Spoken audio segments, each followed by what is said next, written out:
Well, good evening to all pro wrestling fans of all shapes and sizes from all around the world.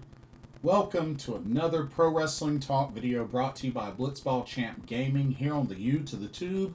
I'm your host, Blitzball Champ Jason Ingram. So, for this episode, I'm going to talk three main things. Number one, we're going to start off with a hot topic centered around Mayu Iwatani. And then I'm going to give my review of a show that actually happened near the middle of last month that wasn't that long ago, finally became archived onto Wrestle Universe. And I wanted to give my review on it because I got around to finally watching it. And then want to talk about one of the next big upcoming tournaments for New Japan Pro Wrestling. So, got quite a bit that I want to discuss in this video. It's going to be a juicy, loaded video. But anyway, let's jump right into it. So, just 3 days after Mayu Iwatani left Stardom officially, she had her last match at All-Star Grand Queendom this past Sunday, lost the IWGP Women's Championship to Shiryu. Excuse me. Had the emergency press conference right afterwards and declared that she left Stardom. Well, 3 days later, apparently on the 68th birthday of the Hat Man. That's right, Mr. Rossio Gala. Marigold held a press conference and on his 68th birthday got quite a special gift. That's right, Mayu Iwatani has officially joined Marigold. Just 3 days after leaving Stardom, she has officially joined Marigold. And she appeared at the press conference. Also had a cake there as well, like a little cake pastry thing, whatever that was. And like I said, to celebrate Rossio Gawa's 68th birthday. And yeah, they were there to, declare that Mayu Iwatani has signed and joined with Marigold. And quite the timing, considering Marigold's about to hit their first year anniversary of being a promotion. And not only that, this upcoming weekend, that's right, this upcoming weekend, Mayu Iwatani will have her first official match in Marigold, as she will take on Nene Takahashi. As a matter of fact, I believe the last time Mayu Iwatani had a singles match against Nene Takahashi, I want to say back in, you know what? I actually don't know. I want to say 2015 or something like that.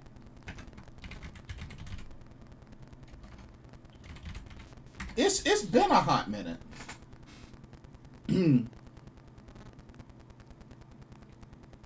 Because she's teamed up with her last year. But the last time, let's see. Oh, actually the last time they went up against each other in a one-on-one match, in a singles match, was 2012.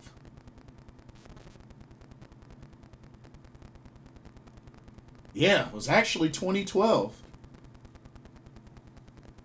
Which that was on June 10th of 2012. Where Nane Takahashi beat her. But yeah, that's the last time these two have faced each other in a singles match. Wow. And now they're about to have one for Mayu's first match in Marigold this weekend, May the 4th. Wow. So just like that, y'all, Mayu Iwatani is now reunited with Rasi Ogawa and is now under the Marigold banner. And, you know, she talked about a lot of things. Definitely talked about a lot of things during this press conference. You know, for example, Mayu talked about well let's see. Let's go further back because you know, she said a lot. She said a whole lot. But yeah, to break it down, Mayu Iwatani's joining Marigold. Her jersey number or whatnot, will be number 219, which 219 is her birthday, February 19th. That's her actual birthday. So she's going with that number. 219. That'll be her number. But yeah. So she'll be facing Nane Takahashi May 4th. And it'll be at Corcoran Hall.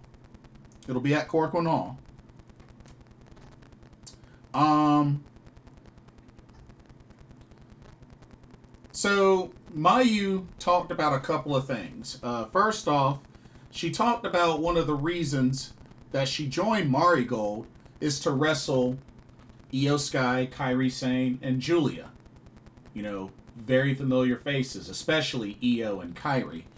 She says, and it quotes here, we'll translate it. Shout out to Mara Wrestling on X/Twitter.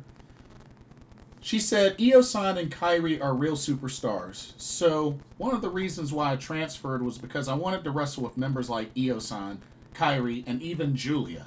Well, Io-san in particular is like an older sister to me, and I want to wrestle with her and team up with her. Now, we gotta remember, like, Io and Mayu have put on banger matches against each other back in Stardom. I mean, there's a lot of history with those two. Same thing with Kairi. I mean, Mayu, Kairi, Io, that's Threedom. Remember Threedom? The trio Threedom? So that there's a chance that they could reunite, and you know, hopefully it works out. She also talked about the rumors that she would go overseas, and she said, I have 2 dogs and 3 cats, which I knew she had 1 dog, Punch, and I knew she had a cat. I didn't know she had 2 dogs and 3 cats. Anyway, she says, I have 2 dogs and 3 cats, so I love Japan and I love my home. I don't want to leave my cats and dogs. Well, for a while, I wanted to work for various promotions as a freelancer, and thankfully, after that press conference, I received offers from so many different people, from so many different promotions, and from all kinds of people. But as a freelancer, it's a bit difficult to make your own schedule, negotiate your fee, and so on. So I'm relying on a promotion after all. I guess I'll end up staying in Japan because I have a dog and a cat, but there is a possibility that I may go overseas one day. So that clears up a lot of those rumors, because I mean, there have been a lot of wonder of whether, like, she even wanted to travel or, you know, go to the States or anywhere, like, on a more full-time basis. And it might not be a full-time basis yet, but that doesn't mean that it can't eventually be that, you know, if she chooses to. But she's at least open to going overseas to a degree, however that degree may be. So, I mean, and it does make me wonder what other promotions have reached out to her after that Stardom exit press conference. Because, I mean, for 3 days, let's keep it real, for 3 days, Mayu Iwatani was the hottest free agent in pro wrestling. Like, there's no ifs, ands, or buts about that. She was literally the hottest free agent in pro wrestling. So, you know. But at the end of the day, I figured my original prediction was either Marigold or retire.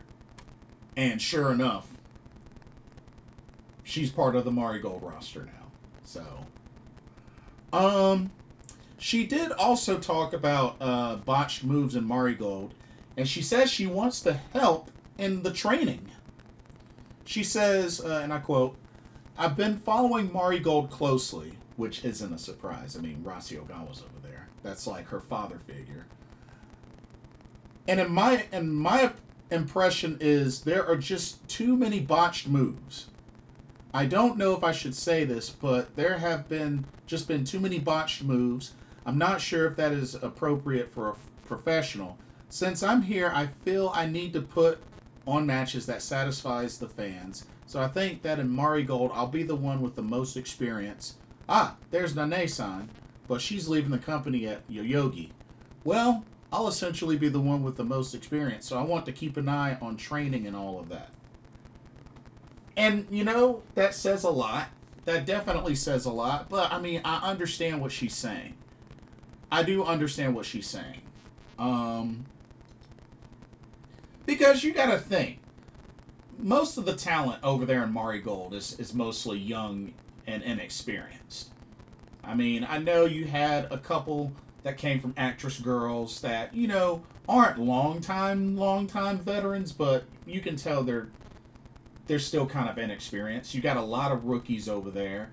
Got a lot of up-and-comers. I mean, you know, it's good that you do have some vets in your Mirais, your Julia, or not your Julias, your Utami Hayashishitas.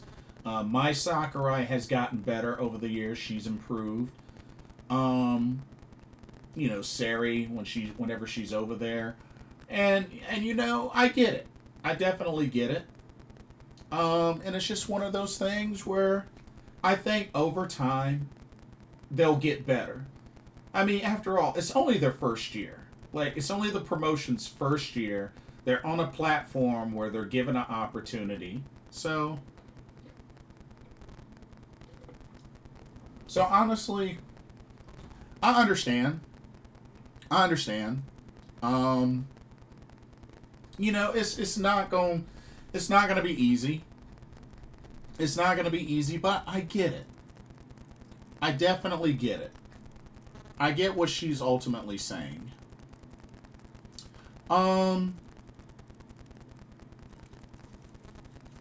couple of other things she said.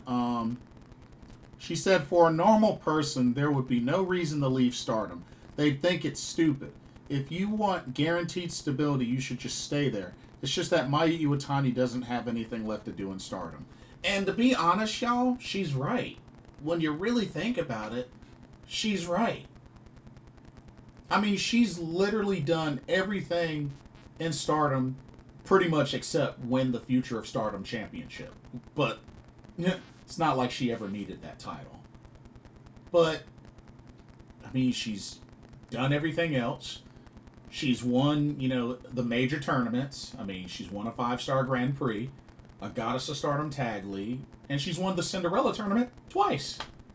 So, I mean, that and all the other championships except the Future of Stardom Championship, she's won. And, you know, she's the, you know, only other Grand Slam champion in Stardom history besides Io Sky. So, I mean, she makes a good point. There really wasn't much left for her to do after losing the IWGP Women's Championship. So, she also says, I didn't drop the belt because I was quitting. I fought with all my might and was completely defeated. Since I lost the belt, I'm going on a new journey. But I'm pretty sure she knew, like, she knew that was coming. She also talked about how she said she told President Toru Okada about leaving Stardom when she lost the title.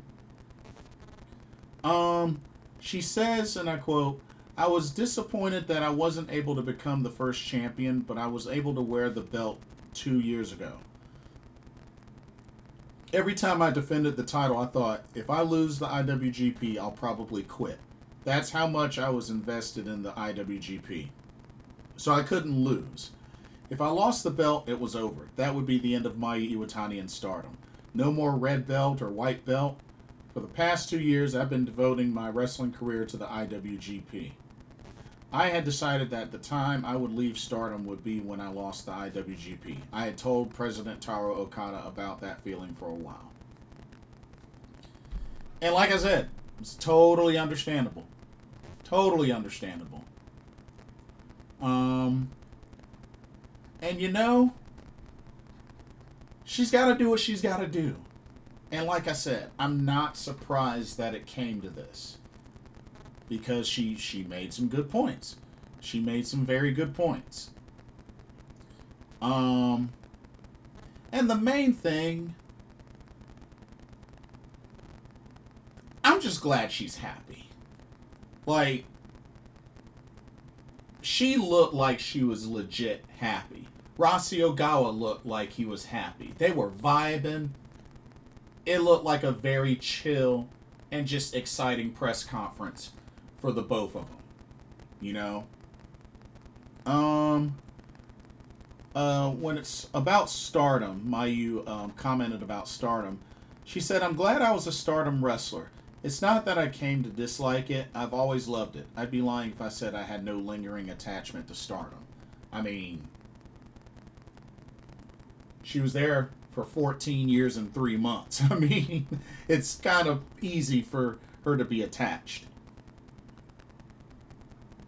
But yeah, like overall, no info on what her entrance theme or ring gear will be as far as when she debuts this weekend on the 4th. So I mean, you know, at the end of the day, I'm happy for her. And she also talked about how she views Stardom from now on after joining Marigold. And she says this, and I quote, "I think Stardom is the best promotion in the world.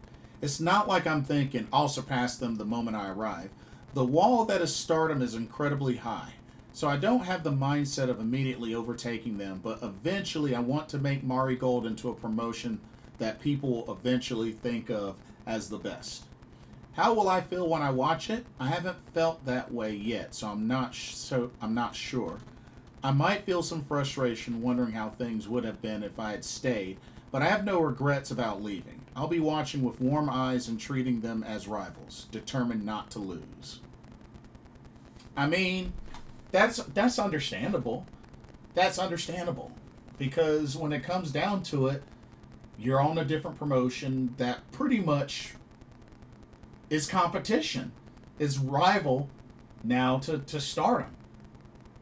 Especially when you have talent that has been with Stardom before. So, I mean, I get it. I definitely get it. And she also made it very clear that she did not get poached by Rossi Ogawa and Marigold. So, there's that. Mayu also says, message for the remaining members of Stardom. She says, "Well, a few people did contact me. I've contacted them individually, so I don't think I have anything to say publicly here." And you know what? That's totally understandable. It really should be between her and those that contacted her. So, you know, kudos on Mayu for doing that.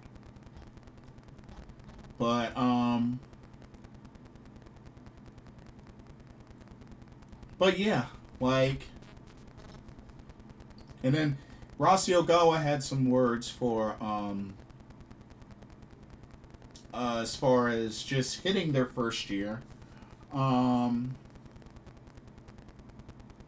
apparently Rossi and some of the Marigold talent got together for a dinner or something, and I guess as part of his birthday celebration. But he says it's a good way to mark the end of our first anniversary and to kick off our second year. I hope that Mayu will join us and become familiar with the promotion, and that she will develop the sense of leading the promotion. And, well, it's got quite a head start there, that's for sure.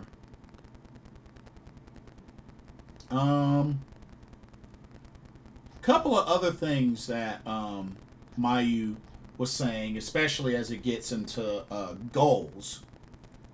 So, Mayu was talking about Marigold reminding her of the early days of Stardom. She says, to put it in a positive way, it feels like a homely place. But to put it in a negative way, it feels like an indie. Wow. It makes me feel nostalgic. As someone who has experience in the majors, I am somewhat nervous but excited about the idea of building something up from here. Well, I mean, you know, Stardom didn't start off huge, so I mean, you know, you just have to do the same thing that you've done for 14 years at one promotion. I mean, you got to put all that experience and so into Marigold now.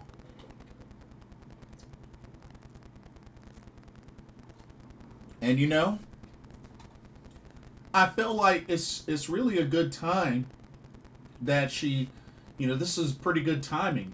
You know, Marigold's got a full year under their belt now. And now with Mayu joining to kick off their second year, they could really do some things. That plus a lot of their talent just recently came back from injury. Kouki Amare still targeting a return at the end of this month. So they're almost at a full roster. So, you know, we'll just have to wait and see. Mayu also talked about, she quoted, clips of botched moves are going around on X, and honestly, the attendance at Korakuen is still not quite there. Also, when people ask who the ace is, I want to be the face of Marigold. I'll be its savior. And of course, Mayu also says she wants to go from being the icon of Stardom to the Joshi Puresu icon, or the icon of Joshi Puresu. And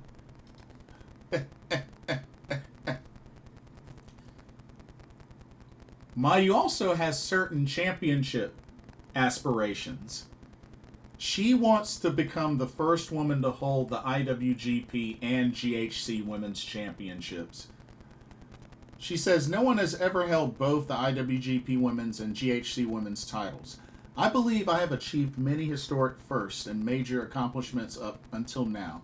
I think it would be a waste not to aim for it, so I'm going to put it in my sights and aim for a Grand Slam. And yes, she has also said that she wants to be the first to have been a Grand Slam in Stardom and in Marigold. And the thing is, with Marigold, it'll be a easier path, so to speak. Because when you think about it, right now Marigold only has 4 titles. They only got 4 titles. They got the Super Flyweight Championship, the Twin Star Tag Team titles, the White Belt, the United National Championship, and then the Red Belt, the World Championship. So technically, Mayu has an easier path to that. And then Kouki Amare better get ready. Because one, it looks like they definitely aren't going to have her vacate the title. But if Mayu is gunning for that title, Kouki Amare better be ready. But I do hope that they do let her get some defenses in. before she drops the title, if it does mean she ends up dropping the title to Kouki Amare. I hope that's not the case, but or Kouki Amare dropping the title to Mayu. I hope that's not the case, especially not instantly. So we'll see what happens. But she gets her Marigold career started May 4th, which is this Sunday. May 4th at Korakuen Hall. I mean, hey, I wish her the best. And, you know, like I said, I'm not surprised that she went with Marigold. I mean, even when she left the press conference with Stardom, she's like, I'm running away now. That was a dead giveaway right there. So, like I said, I know it's probably, I mean, some I can imagine we're hoping for WWE or thinking WWE or AEW or whatnot, but honestly, I knew from the jump that it was most likely going to be Marigold. It just, with her ties to Rossi Ogawa, it was just too easy of a prediction. It was really too easy of a prediction. Let's just keep it real, y'all. We gotta keep it real. But at the same time, I'm happy for her. Like, I'm sure it was really difficult when Rossi got let go and, you know, her, you know, having to stay and endure through all that to get to this point. I'm sure it was difficult. But she did it. And, you know, yeah, the time has come for her to take on a new path. And I think Marigold will definitely, I think it'll do her well. I really do. Not to mention she has a lot to bring to the table. And you know, Nanae Takahashi, she's getting ready to retire. So, honestly, Mayu Iwatani stepping in to Marigold, that's huge. That is so huge for them. Really, really huge. And, you know, she's going to be able to see familiar faces. Utami Hayashishita, Mirai, Mai Sakurai, Victoria Yuzuki, who used to be in Stars. You know, so she'll be around some familiar faces. At least a couple of familiar faces. So, this is good. This is really good. And, you know, I wish Mayu the best. And the main thing is, as long as she's happy, I'm happy. And she looked happy in that Marigold press conference. She looked happy. Rossi looked happy. And that's got to be quite a present for him on his 68th birthday. Mayu Iwatani signing to Marigold. So, you know what? It's all good. It's all good. I'm happy. As long as they're happy, I'm happy. But we'll see how things go. But yeah. Mayu Iwatani is part of the Marigold flower fields now. Alrighty. So now I want to switch gears and review a show that actually happened a good long while ago, back in April, April 11th to be specific. Ganbare Pro Wrestling had their 12th anniversary show called Mad Max 2025. This took place at Korakuen Hall, and not a lot in attendance. Only 611 people in attendance, and this is on Wrestle Universe, so definitely check it out. But you know what? For the 7 matches that they had, this was actually a pretty dang on good show. It was actually really good. But yeah, there were 7 matches total, and let's jump right into it. Let me get my graphics up. Okay, here we go. But yeah, let's jump right into this. All right. Oh, let me open this up. Okay, here we go. First match. First up, we had some trios action. We had the team of Hartley Jackson, Daisuke, and HARUKAZE taking on the trio of Yasu Urano, Sato, and Banny Oikawa. I have to say, this was a very action-packed match, especially to start off the show. Match went just a little over 15 minutes. So, some really great action to kick this show off. I was actually very impressed. This was actually the second longest match of the whole card. And it was just great action back and forth between both trios. I'm familiar with Hartley Jackson and HARUKAZE because actually one of the last Ganbare shows that I watched, like before this was like way back last year or the year before or something like that. Hartley Jackson and HARUKAZE were in a tag team. So it was actually really cool to see them again. And I actually got a chance to see Hartley Jackson while I was in Japan. Got a chance to see him wrestle live, so I thought that was really cool. But, you know, there was great back and forth action between both trios. But Yasu Urano was able to get the pin on HARUKAZE. It was a small package, and it looked like HARUKAZE had it for a second, but just a tweak of the momentum shift by Yasu Urano was able to get HARUKAZE's shoulders pinned down in the small package for the 1, 2, 3. So Banny Oikawa, Saito, and Yasu Urano ended up picking up the victory for this opening match. But great, solid opening match. Definitely enjoyed it. All right, let's go to our next matchup. This was another solid match. Check this one out. All right, we had ourselves a tag team match. We had the team of Hikaru Sato and Tyson Maeguchi taking on the team of Munetatsu Nakamura and Toru Sugiura.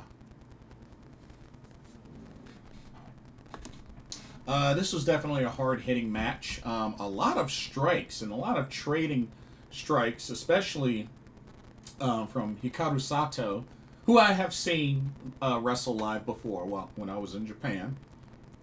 But this was a good, solid, hard-hitting match. A lot of strong style in this match. Lasted 12 minutes, 22 seconds. But definitely love the hard-hitting action. Especially Hikaru Sato. And speaking of Hikaru Sato, was actually able to get the victory, got a submission victory, was able to submit Munetatsu Nakamura with an armbar. It kind of started off as a Kimura and then pretty much kind of transitioned to an armbar. But yeah, was able to get him to tap out. And the team of Hikaru Sato and Tyson Maeguchi pick up the victory. But yeah, great hard-hitting back-and-forth match. Okay, let's go to our next match. And this next match was very loaded with talent. Check it out. All right, we go to 8-man tag action this time. Okay, team number 1, you have the team of Chon Shiryu, Mizuki Watase, Rekka, and Shigehiro Irie taking on the team of Fuminori Abe, Kouki Iwasaki, Shota Kawakami, and Takuya Wada. Now, I didn't know everybody in this match. The only two that I was familiar with in this match were Shigehiro Irie and Fuminori Abe, which both of them have competed in the DPW ring before. So I was very familiar with the both of them. And, I've met Fuminori Abe. Of course, he's one half of the Astronauts. But yeah, this was a solid match. This was definitely a solid match. And some of the other talent I thought was really cool. Like, I really liked what I saw from Mizuki Watase, from Rekka as well. But yeah, this match was 12 minutes, 21 seconds long. But yeah, really great 8-man tag action. Of course, I was rooting for my man Fuminori Abe. Like, that dude is awesome. Him and Tetsuya Nomura, of course, it's the Astronauts. Really, really starting to grow on that tag team. But yeah, Mizuki Watase, which I felt got quite a bit of spotlight in this match, especially with his string of offense, was able to pin Shota Kawakami for the 3 count after hitting, I don't know what his finisher is called, but it was pretty much a wrist clutch Northern Lights bomb. Thought that was pretty unique. But yeah, that sealed the deal. Chon, Shiryu, Mizuki Watase, Rekka, and Shigehiro Irie pick up the victory in this 8-man tag action. Alrighty, we got to see the ladies spotlight with a match on this card, and it was a very entertaining match as well. Check this one out, featuring the Joshis. Alright, we had Joshi Trios action here. We had the team of Ami Manase, Moika Haruhi, and Yuri taking on the really solid trio of Yuna Manase and Fukuoka Double Crazies, Hazuki, and Koguma. And they actually did a little video package spotlight for Yuna Manase and Fukuoka Double Crazy, which seems like they go way back. So I could see why they ended up teaming up on this show. Of course, Yuna Manase has been with Ganbare for quite a long while. But Yuna Manase also used to wrestle in TJPW as well. So, but yeah, this was a good, solid match between both of these teams. Match lasted 14 minutes, 12 seconds. And really just a lot of action. I've met Hazuki, I've met Yuna Manase, I've met Yuri. I met Yuri and Yuna Manase while I was in Japan after the Ice Ribbon show. Ribbon Mania, really great show. But yeah, this was a good action-packed match, and I have to say, really seeing Yuna Manase and Fukuoka Double Crazy really on the same page, great chemistry together, just made the match even more entertaining. And, shout out to Yuri as well. Yuri definitely got her offense in, and, I've definitely been pretty high on Yuri. I mean, after all, she's a former 2-time Ice Cross Infinity champion, and I remember watching her as she won both times, when she won both of those titles. But great, entertaining match. But Yuna Manase put away Ami Manase with a running lariat and then pinned her with for the 3 count. Yuna Manase and Hazuki and Koguma Fukuoka Double Crazy are your winners in a very exciting trios match featuring the ladies. Good stuff, really good stuff. Alrighty. Next up, we go to one of 2 singles matches that were on this card. And this was a really solid one, as you had a singles match between Ken Oka and a name that I'm very familiar with, especially going back to Dragon Gate, Masaki Mochizuki. Very hard-hitting match, and, you know, it was really good to see Masaki Mochizuki in action. I know me and a new friend that I made while I was in Vegas, you know, we were talking Dragon Gate, and, you know, his name got mentioned, so it was just really cool to be able to see him in a match like this. Now this was the shortest match of the card at 10 minutes 44 seconds, but hey, it at least went over 10 minutes, so it's good to see that every match on this card went at least double digits in minutes, so very happy for that. And not to mention, seeing Masaki Mochizuki reminded me why he's such a great striker. Even still got it to this day. But it was great back and forth action. Ken Oka put up a really solid fight in this. But it would take a buzzsaw kick from Masaki Mochizuki to put away Ken Oka and then pin him for the 3 count. But really awesome match between both competitors. But Masaki Mochizuki picks up the victory. All right. Let's go to our next match. Going back to tag team action. And this was a very unique tag team match. Alrighty. We had the team of Keisuke Ishii and Shuichiro Katsumura.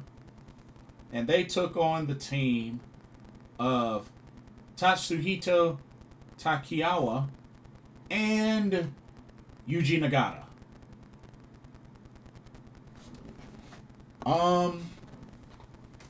Definitely pretty cool to see Yuji Nagata get a match on this card. Of course, I've met Yuji Nagata all the way back many years ago, Crockett Cup.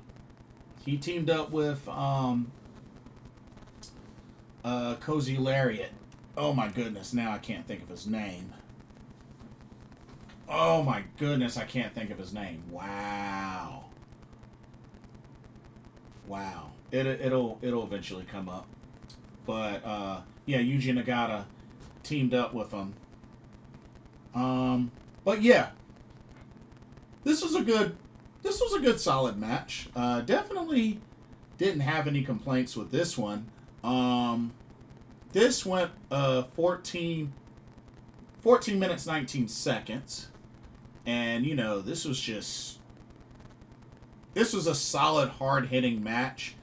And it was good to see Yuji Nagata bust out the crazy eyes in his submission. And, but yeah, like, I've always been, ever since, like, I first came across Yuji Nagata back in WCW, I've been a big fan of his style. Satoshi Kojima, that's who it was. Yes, they teamed up together for a Crockett Cup tournament. So yeah, I was like, dang, I know who that is. But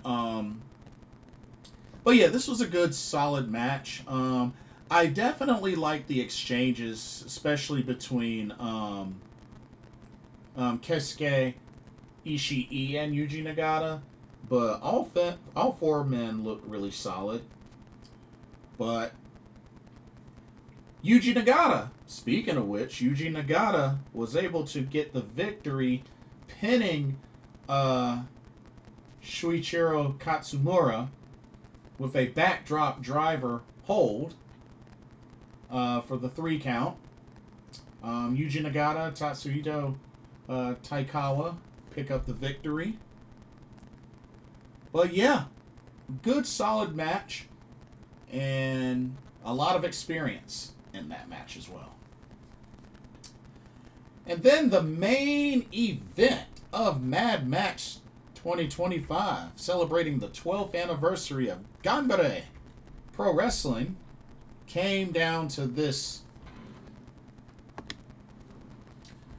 All right, we had the Spirit of Ganbare World Openweight Championship on the line, which is pretty much the top title of the promotion. the champion, Yumehito Imanari, defended against Shinichiro Tominaga. Now, I'm not familiar with Shinichiro Tominaga, but I have seen Yumehito Imanari before. Only a few times. Just only a few times. But, great main event. Match went over 20 minutes. Hard hitting and just both, like, challenging each other to just hit each other harder. Like, a lot of strikes, a lot of kicks. Honestly, this was a very hard-hitting match. And then they would later trade big moves. And you know what? This match definitely went the distance. Which, you know, with it being the only title match in the main event, you definitely got to do that. And they definitely did that. But, Yumehito Imanari was able to retain the championship, hitting a running lariat on Shinichiro Tominaga, then pinning him for the 3 count. Yumehito Imanari, still your Spirit of Ganbare World Openweight Champion. And then looking at the history behind this belt, the only other, he's actually in his second reign. Hartley Jackson has even held this title before. He was the 3rd champion. So, you know, I thought that was pretty interesting. But, you know, Ganbare Pro Wrestling only has 2 championships. The Spirit of the Ganbare World Openweight Championship and World Tag Team Championships. Which apparently, Mizuki, Watase, and Shigehiro Irie, known together as Renegades, have those titles currently. But yeah. And then again, you know, Ganbare Pro Wrestling's only been around since, 2021? So, it's just a little over 4 years old. Yeah, 4, on its way to 5 years old, for the most part. But yeah. But yeah, like I said, that was a solid show. That was actually a very solid show. For not having seen a Ganbare Pro Wrestling show in quite a long time, and that's only like my 2nd or 3rd show that I've seen. That was a solid show. That was actually a solid show. You know, it definitely just seems like a small promotion for the most part. But you know what? It's under the Cyberfight banner, its own Wrestle Universe. They might not do much for live streams, but they do, you know, upload and have stuff archived. And thankfully, they were able to do that with this 12th anniversary show. I liked what I saw from the card. I was like, you know what? I'm going to check this show out. So I figured, why not? You know? So, anyway, great show. Is still up on Wrestle Universe. I would honestly recommend checking it out. I think y'all will like what you see.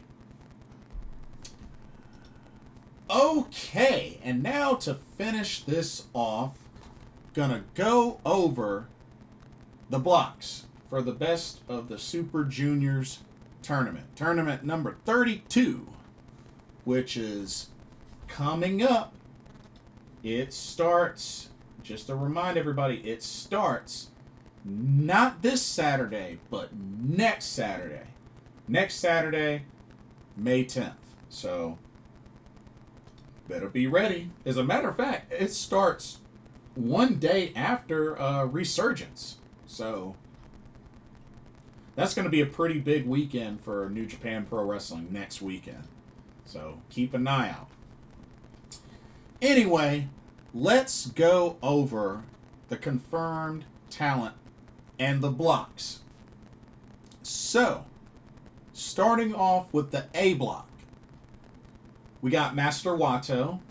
Master Wato, which is his 5th entry, his first in 2 years. And don't forget, he won this tournament in 2023. And apparently, I just learned this, he is now one half of the IWGP Junior Heavyweight Tag Team Champions. Apparently, him and Yo dethroned the Ichiban Sweet Boys. Oh, that's a bummer. Apparently, they won the titles at Heizen no Kuni. Dang, they beat the Ichiban Sweet Boys. That's a bummer. I don't think they had those tag titles long enough, but that's just me. But yeah, Master Wato confirmed for the A block. Hiromu Takahashi making his 10th entry, his 6th consecutive. And don't forget, this is somebody that's won not 1, not 2, not 3, but 4 Best of Super Juniors tournaments in 2018, and then he's won 3 straight in 2020, 2021, and 2022. And it's currently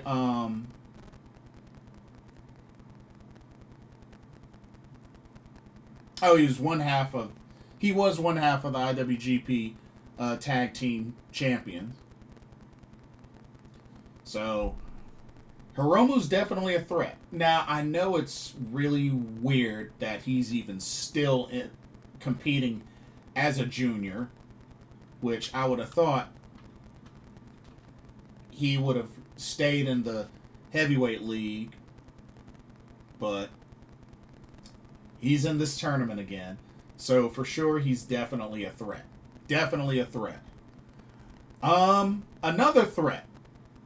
You have Kushida making his 12th entry, 3rd consecutive, and don't forget, he's a 2-time Best of Super Juniors tournament winner. He won it in 2015 and in 2017.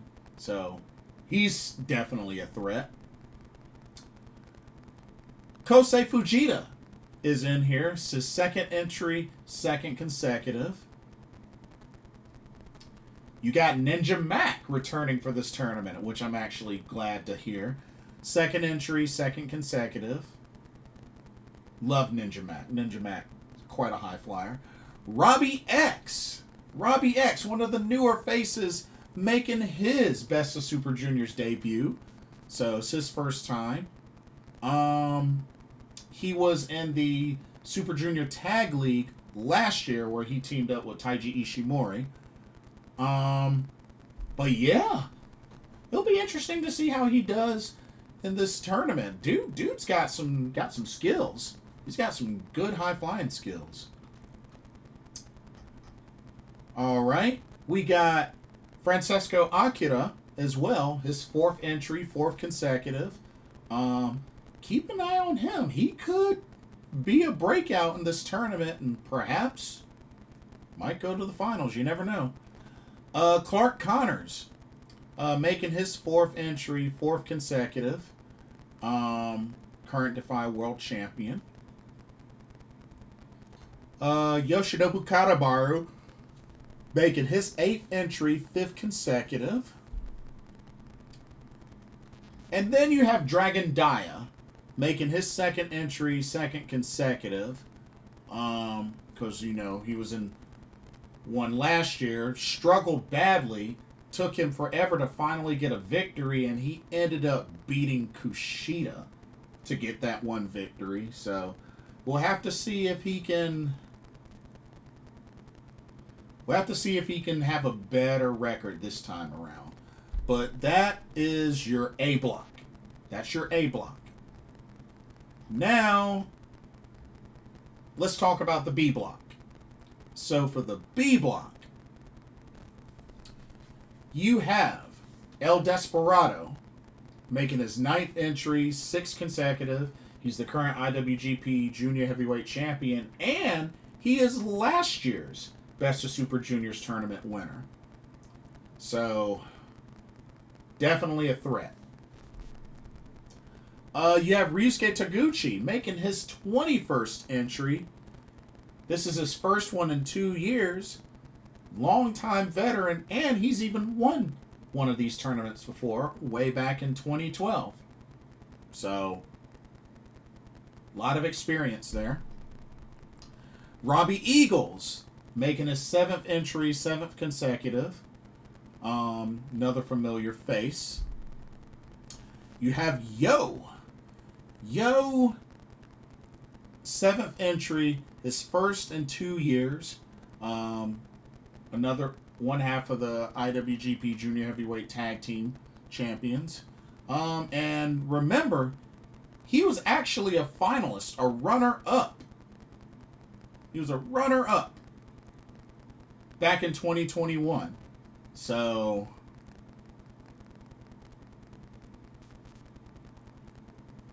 we'll have to see if he can get back to that final spot and have a different outcome. All right. We got the Jet, Kevin Knight, making his 3rd entry, 3rd consecutive. Good to see that he's back in this tournament. We have Bone Soldier Taiji Ishimori making his 9th entry, his 8th consecutive. And this is another one that's gotten close. Not once, but twice. He was a finalist in 2018 and last year, but hasn't been able to win this tournament. So, will 3rd time be the charm? We'll have to see. And that confirmed CMLL talent that will be in this tournament in the B block is none other than Teton of LIJ. Teton, 6th entry, 4th consecutive, and 2 years ago, he was a finalist. That's right, in 2023. I have to see if he can get back there. Show, 8th entry, 8th consecutive, making his Best of Super Juniors debut, AEW's own Nick Wayne. Big opportunity for him. Only 19 years old, and he's entering his first Best of Super Juniors tournament. I hope he does well. And then finally, also making his Best of Super Juniors debut from DDT is Mao. Ooh. That's going to be really interesting to see how he does in this tournament, because that's a pretty big name in DDT. So, yeah. Okay, so going over the blocks. As far as the A block, who do I think could come out of the A block? Well, I don't think it's Dragon Dia. I don't think it's Yoshinobu Kanemaru. I don't think it's Robbie X. I don't think it's Kosei Fujita. I don't think it'll be Clark Connors. As much as I would love Ninja Mac to pull this off, I don't think he's going to.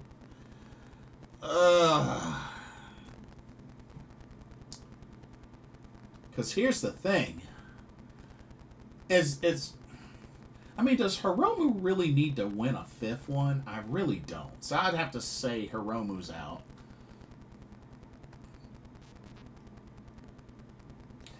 I got this feeling, something just pointing me at Francesco Akira to possibly even win this whole thing, to be honest with you.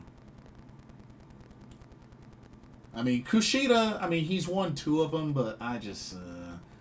Master Wato, he won this tournament 2 years ago, so...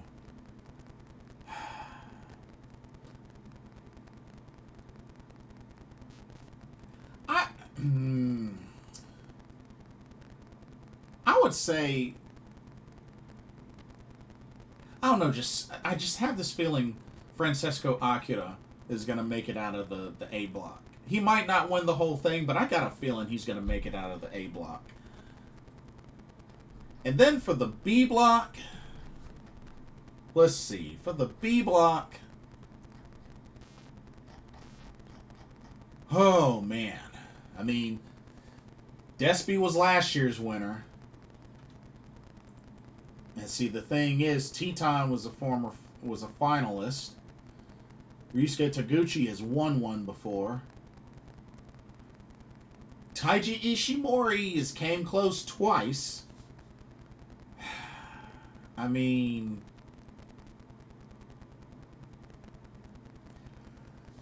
B block is pretty hard to beat. I mean, I definitely don't think it'll be Nick Wayne or Mao, despite being from other promotions. I mean, maybe Robbie Eagles. I mean, they won the Super Junior Tag League last year, so I mean, him and Kosei Fujita. But I mean, maybe Taiji Ishimori makes it back to the finals and maybe he wins the whole thing. I don't know. This one's really hard to pick because the talent for this tournament's pretty loaded. It's pretty loaded. And I know I'm going to eventually need to make my spreadsheet for this and get ready for that so I can keep a track of that. But yeah, like, it's exciting, but at the same time hard to predict. So we'll see what happens. We'll see what happens, but this is exciting. Pro wrestling tournament season. But anyway, that'll do it for this video. Let me know what y'all's thoughts are. First off, let me know how you feel about Mayu Iwatani signing to Marigold. Let me know what you think about the Ganbare 12th anniversary show, Mad Max 2025. And let me know your predictions for New Japan's Best of Super Juniors 32 tournament. Who do you think will make it out of their blocks? Who do you think will win the whole thing? Don't forget to like, comment, subscribe, and hit that notification bell while you're at it. Thank you so much for watching, and I hope you enjoyed the video. For another Pro Wrestling Talk, brought to you by Blitzball Champ Gaming here on the U to the Tube. I'm your host, Blitzball Champ Jason Ingram. Everybody have a blessed day tomorrow, and I will see y'all in the next video and our live stream. Peace.